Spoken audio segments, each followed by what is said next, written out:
BKL Nightly. This is the Game Day Recap Edition. I'm Thad Brown, joined by Carl Jones, Josh Reed. Caleb Carr will join us a little later on. A stunner, fellas. Patriots get the win 23-20. The best player on the field, and very rarely we have this category that does not immediately end up with Josh Allen being the answer.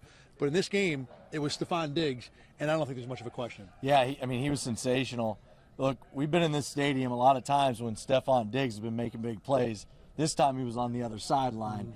10 catches, over 140 yards receiving, and it seemed like every time Drake May needed a play to be made, he would look at Diggs, and Diggs, most of the time, wasn't just open. He was wide open, and kudos to Drake May as well, because he's part of this formula. Drake May made some really nice throws in this one.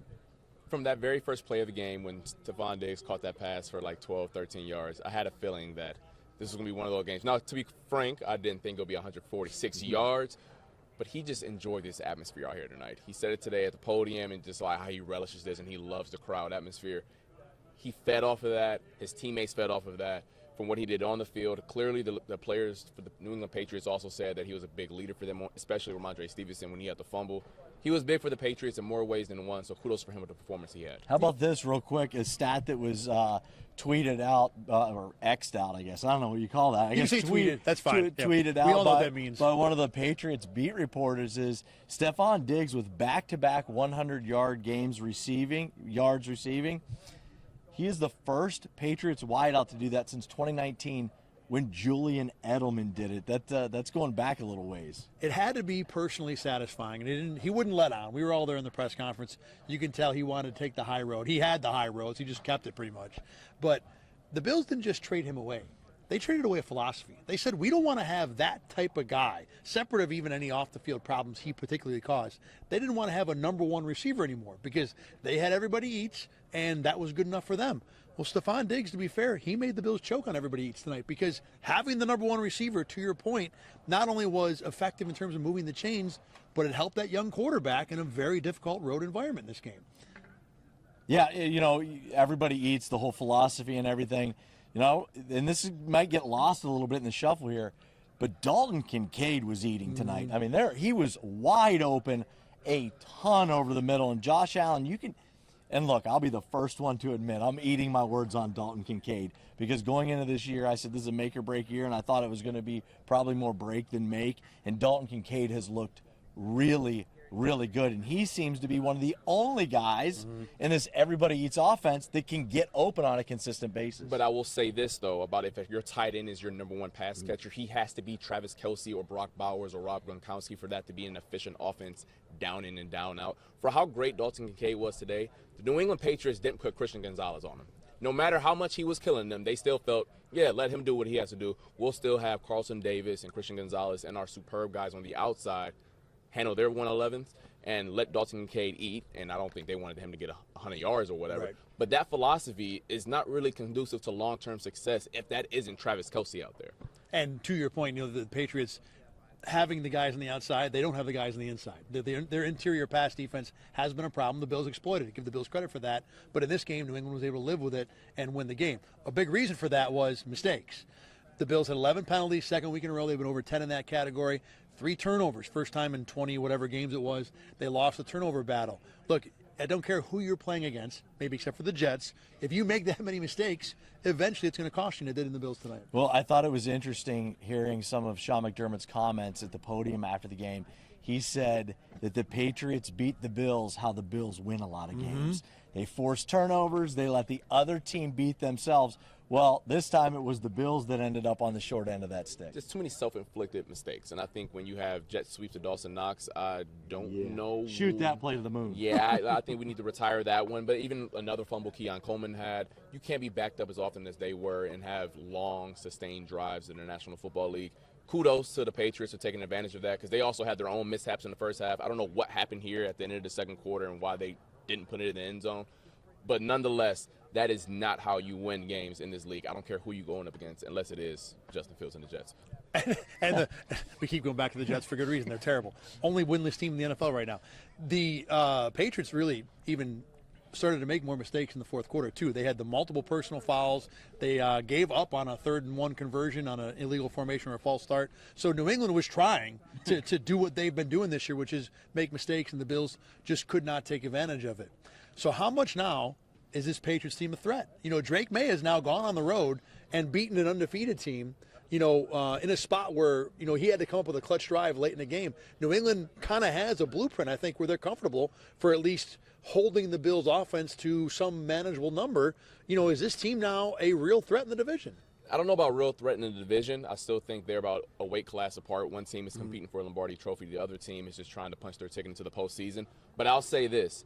Every single person that was in Highmark Stadium tonight knows that number 10 on the other side of the field is a legit guy. Underline, italicize it, bold it. Drake May is going to be a quarterback for years to come in the National Football League. The plays that he was making out there, there was probably 6 to 8 quarterbacks on planet Earth that you will feel comfortable what he did in that second half. In the way that Stefon Diggs was great. Name another receiver on that Patriots offense that anyone on God's green earth should be scared of. And that's what Drake May did tonight, Highmark Stadium, in a whiteout, primetime lights. Really impressed by him. Coming into this game, I thought the gap was pretty large between the Bills and the Patriots. Objects may be closer than they appear in that side view mirror, because I agree with your point. I don't know that they're a threat this season, but down the road they're going to be, and it all starts with turning around. Every franchise starts with a franchise quarterback and a head coach. From the outside looking in, and everything that we hear and read and see, Mike Vrabel has the right culture laid down and the foundation of what he wants to do for the Patriots. And they came in here with that attitude. You almost felt like they thought, we're going to go in there and win. And to me, that starts with the head coach and kind of putting that mentality inside that locker room. I'm with you guys. I still think New England is maybe not a whole weight class, but somewhere in that vicinity, not quite at this level this year. Maybe they are. We'll see how the rest of the season goes. But I still think this is Buffalo's division to lose. I got to admit that I didn't think Drake May had it in him to win this game. I was wrong. He really impressed me in a number of ways. Real quick, though, fellas, if we don't think New England is the threat, from the Bills' point of view, how much of this game is just speed bump, and how much of this is a little bit of there are issues here that this team has to clean up if the Lombardi that you talk about is still a real expectation? Yeah, you look around the league. I would say this. You can take a little solace when you look around the league and go, well, there's no one undefeated after this week because the Eagles lost as well. With the conversation I just thought of that we had before the game, I said, you know what, all the dumb things that happen around this league, they don't happen in Buffalo. Well, they happen tonight in Buffalo. Exactly. It's just this league, it's just there's so much parity. And that's exactly what the NFL wants. They want teams to be able to knock off teams that you think, oh, maybe the Bills will end up undefeated and getting ready to play the Chiefs, and the Chiefs lose some early. The Ravens get boat raced, right? I mean, the Ravens are struggling. Eagles lose their first game. I think it's more of a speed bump, but don't get me wrong. There are a lot of things that need fixed on both sides of the ball right now. I would say if I look at things like from a bird's eye view, I'm not all too concerned. They were going to lose at some point. This wasn't the 07 Patriots. But I will say there are 2 areas of this roster that I had concerns heading into the season, and I am still very concerned with. Separation at wide receiver. I'm sure you heard that a lot since Stefon Diggs has left Orchard Park. Was a little bit concerned tonight. I know the Patriots cornerbacks are phenomenal. Right. But so are the Chiefs and any other team that you're going to see in the postseason. So you just want to see them improve in that department. And then on the defensive side of the ball, that I've told you this ad nauseum, and we've talked about this off camera a lot. When this defense goes up against those quarterbacks, especially late into the year in January, they don't rise to the occasion as often. And I get it. This is a game in October, and I'm not going to put a referendum on saying this is what the Bills' defense is going to be all season. But it didn't make me feel any easier that a young quarterback that was living with 2 running backs and 2 tight ends on the field for half of the game was able to control the game as much as he did. And now Matt Milano is dinged up again with a pec injury again. And Dorian Williams is dealing with an injury. So that linebacking core is getting pretty thin. Although I will say this, Shaq Thompson, he just always seems to make a splash play in his limited amount of playing time. A lot more tonight because of the second half and no Milano. But he does. He just seems to be around the ball and make some splash plays. Now, there's plenty of times where you look at the play and you go, oh, he's going to want that one back. But, yeah, there's plenty to be concerned about. I thought early on, I thought the pass rush, we always hear Sean talk about the pass rush and coverage being married. And I thought early on it looked pretty good. I don't know what happened, though, because as the game wore on, you went, oh, they're not getting any pressure on Drake May at all. To your point, and you actually just stole my point, the thing I was about to say is that in the first quarter and a half of this game, I thought Drake May looked as nervous as he looked all year long. This is a guy that's known for being poised. He did not look poised until late in the first half. And then after that, he was he was back there making sandwiches, cooking marshmallows. He had no problem back in that pocket. So, and that was a big difference in this game. And you talk about, I know linebacker is an injury issue right now, but where the defense is going to get help is up front and maybe on the outside too. One other thing too, I just want to say, little victory lap here. I was the one saying the offense was maybe we're out of time. We're out of time. I understand it's one game, and look, the offense is going to be fine, but when it's not all working, when you're not recovering all your fumbles, when you're not making penalties, this team only scored 20 points tonight. So there is a floor that I think is lower than we expect it to be. I remember on this same program, I said in week 1, it was good to see this Bills passing game when their back is up against the wall and everyone in the stadium knows they have to pass. They were able to walk up and down the field against the Ravens. Well, the Ravens defense isn't so good, and they haven't been able to do that since week 1. Once again, I am not going to ring the alarms and say this passing game is broken, but I do want to retract my statement from week 1 and saying that this Bills team can pass the ball whenever they feel like, because I still think they have some kinks and some things they need to work on. Make sure my shoes are tied because I'm about to take my victory lap now. Okay, so on BKL before the game, I said the key to the game was going to be the Bills' offensive line against the Patriots' defensive line and the ability to run the ball. And guess what? That running game, which we've seen all season, just run at will against other defenses, they never got it going. James Cook never looked like he got in any sort of rhythm.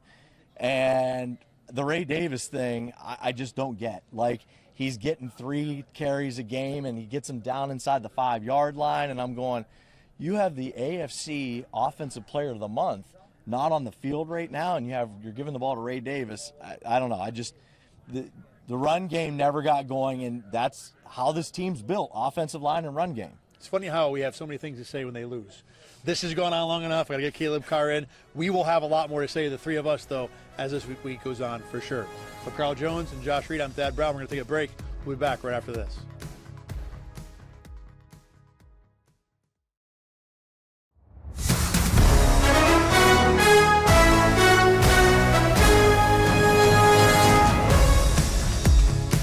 We are back on the BKL Nightly Game Day Recap Edition. I'm joined now by Caleb Carr. And Caleb, look, we'll go through some of the top stories from this game again because they were so jarring in some ways, but I think Stefon Diggs will be topic 1A out of this one. Give me your take on what you saw from the former Bills' #1 receiver. Well, from Diggs, I saw dominance. I saw him, I watched some of his pregame conversation that he had with the broadcast beforehand with NBC. And he seemed ready to go. He seemed fired up. There seemed to be a little bit of emotion of, back in the building, back in front of the fans. But above all, he just seemed ready to go. And he went out there and he showed it. I know he kind of had a slow start to the season. I think he had his first 100-yard game. That was last week. And him and Drake May, the connection that they have is starting to look really, really scary. We talked a little bit earlier this week about what we thought about Drake May and what we thought about Stefon Diggs. And, we kind of talked about, are we nervous about them? I don't think we really took into account the fact that like them together can be very, very dangerous. And it showed tonight, and he played great. I thought a lot of it was also the secondary not playing very good, but he really stepped up and had a monster game. You talk about it being really, really scary. I'm going to say it's really, really familiar because it looks a lot like what Stefon Diggs did for Josh Allen when he arrived in Buffalo. Kind of legitimize a younger quarterback. Allen had been a little further along in his career than May is now. But regardless, bringing Diggs to Buffalo gave Allen that outlet, that dependable receiver. That guy could allow Allen to, work on the rest of his game because he knew, hey, if I need a play, I can just go find Stefon Diggs. He's, the old Tyreek Hill joke. He's open down there somewhere. It wasn't quite that, but it felt that way a little bit tonight. And he was, the linchpin, the get out of jail free card for Drake May in this game. But let's talk about the secondary. You just brought him up. Look, the Bills paid a corner, Christian Benford, a whole bunch of money in the offseason, and they have another one in Trey White, who's been an all-pro in the last 4 or 5 years. Obviously, injuries have changed who he is, but neither of those guys lived up to the Diggs challenge tonight. No, and Trey White hasn't really been living up to that all season, but tonight was really the first real kind of night that I looked at Christian Benford and was very concerned.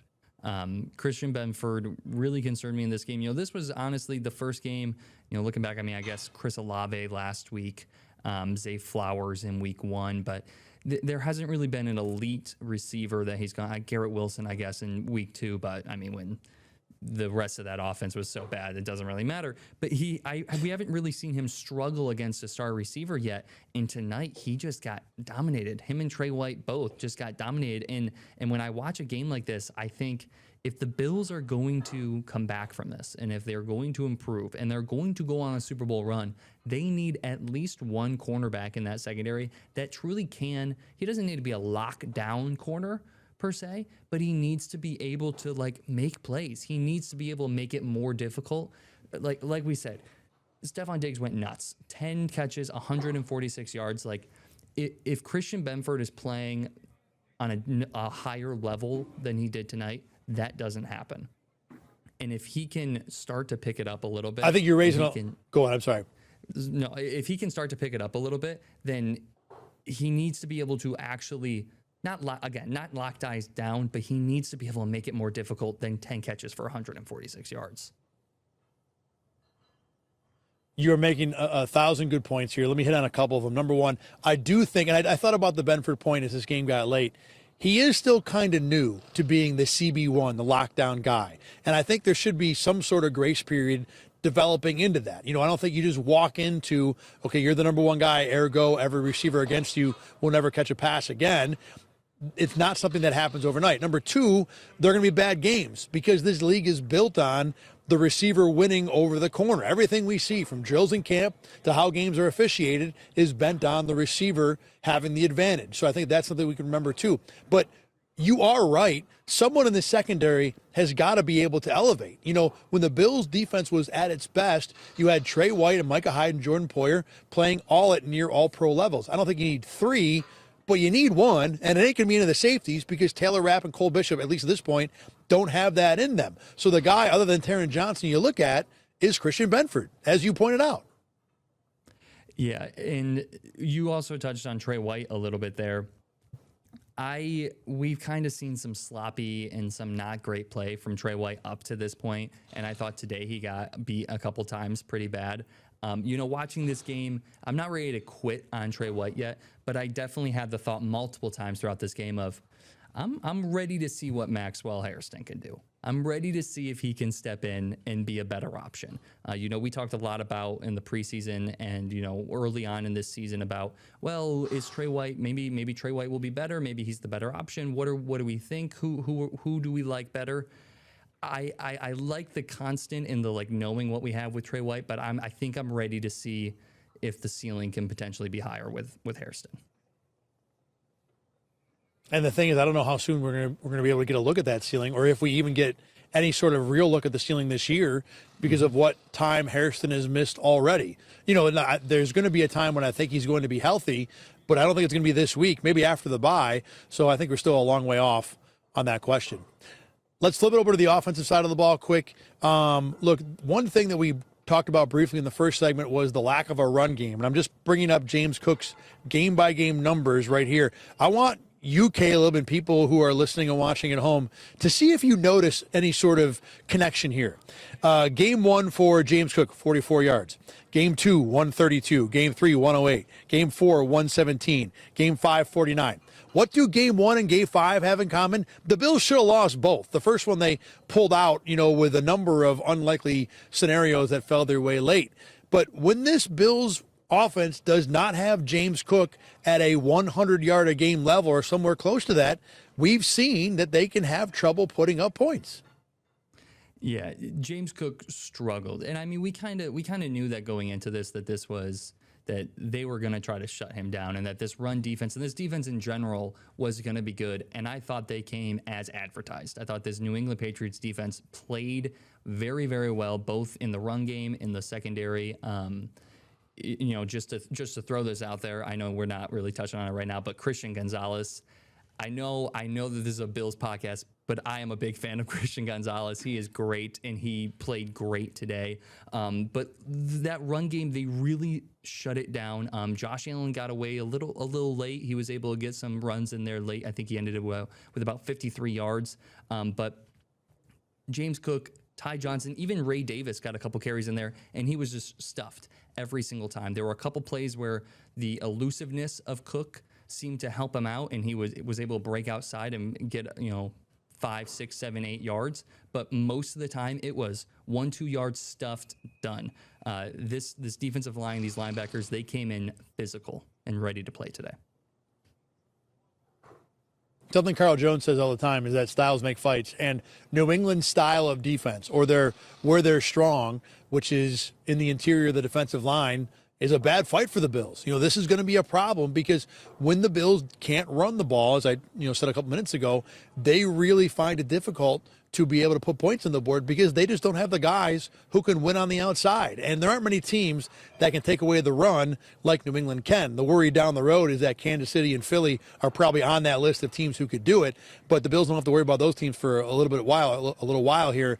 New England is a team that's obviously a little more clear and present danger. As we found out tonight, that style of defense, can be a big problem.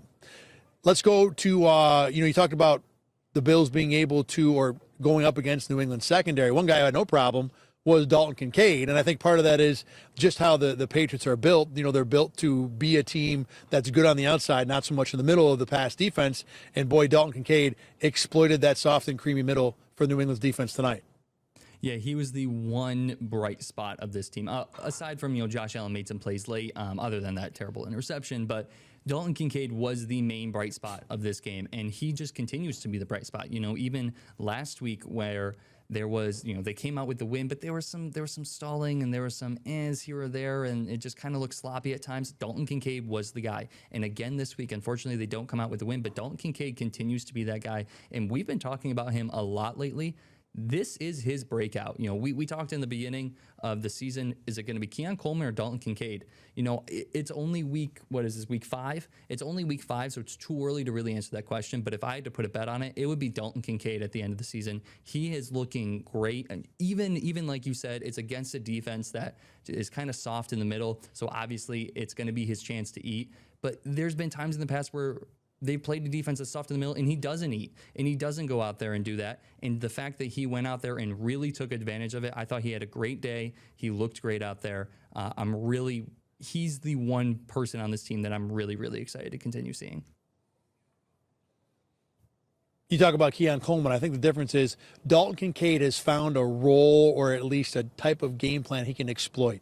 Zone coverage, finding space, get him in the open field, get him working a little bit after the catch. He's comfortable operating there. Keon Coleman still working a little bit. I mean, we saw the third down catch, using his body, going up over guys, kind of the mossing guys play. That's what they're trying to get Keon Coleman to do, but he's not as productive or as consistent with it as Kincaid is with what he's doing. He's not Travis Kelce, but he's found a role and a niche and a thing that he can exploit and be pretty good with.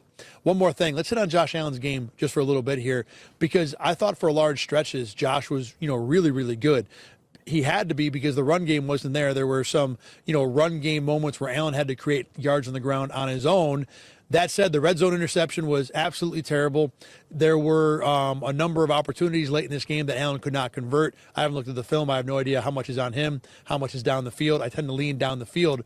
Regardless, though, we talk about who the best player on the field was involving Bills games. Usually it's Josh Allen. It was Stefon Diggs tonight, and it wasn't even close because Allen did not have that type of game. No, like you said, he had some good plays late in the game. There was definitely that vibe late in the game of, okay, it's time for him to put the cape on. And every time I thought he was going to put the cape on, he'd have a couple big plays, and you're like, yep, here we go. It's starting, and then he'd roll out of the pocket, and no one would be there, throw an incomplete pass, overthrow Keon Coleman, or get caught immediately by a blitzer, and then it would just stall. I agree with you that interception was very, very bad. Those aren't things, especially in the red zone. Allen's usually very clean in the red zone. It's not often that we're talking about turnovers in that area of the field. And that just felt like a pass that wasn't needed to be forced. And he was kind of looking it down the whole time and then just ripped it, and it was not necessary. But then again, late in the game, he had good plays, and like you said, you said that you tend to lean downfield when things like that happen. That's kind of what it felt like today. It felt like he was getting out of the pocket, he was extending the play, he was giving the receivers an opportunity, giving his playmakers an opportunity to make his play, and it just seemed like nobody was making the play.